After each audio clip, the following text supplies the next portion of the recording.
दिल दिया है जा भी देंगे, आए वतन तेरे लिए। अभी आप लोग देख रहे थे प्यारा सा प्रोग्राम देशभक्ति गीत दिल दिया है जा भी देंगे।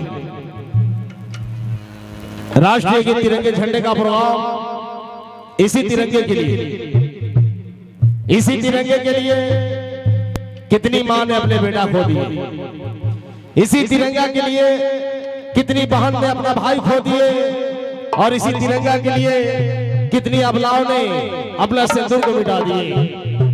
वतन पे मरने वालों को मेरा सलाम कह देना सुबह भैया। यही है नारा हमारा, कश्मीर है हमारा। हम देशभक्त हैं, वतन के लिए कुछ भी कर जाएंगे।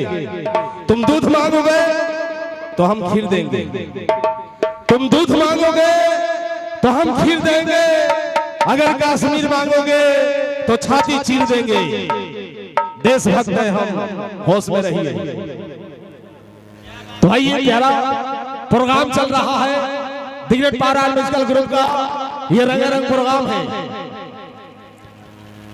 और सुनो जी, मैं कुछ कहना चाहता हूं मेरे भाई, मेरे आदरणीय गार्जियन, मेरे दोस्त साथी उपस्थित हैं, यहाँ ये महफिल सजी है।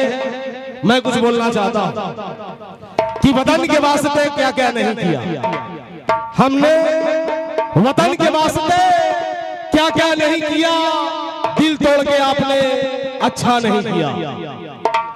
मजा आ रहा है कि हमने वतन के वास्ते क्या क्या नहीं किया, दिल तोड़ के आपने अच्छा नहीं किया, और फकीरी में गुजार दी है जिंदगी हमने, फकीरी में गुजार दी ये जिंदगी हमने, कभी जमीन का सौदा नहीं किया।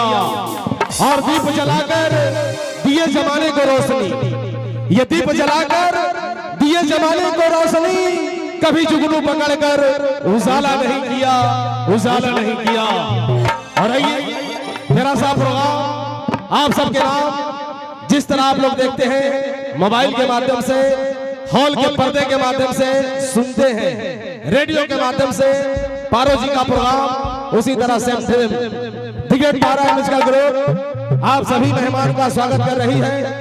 आज की रात खुशी की रात है, शुभ विवाह की शुभ रात है, दुआओं की मिलन की रात है। इस खुशी के अवसर पे जो प्रोग्राम रखने जा रहे हैं, हेलो चॉइस, हेलो फरमाइश, चित्रहार ग्रुप डांस और रोमांस का प्रोग्राम सभी कलाकार की ओर से। Come on ready.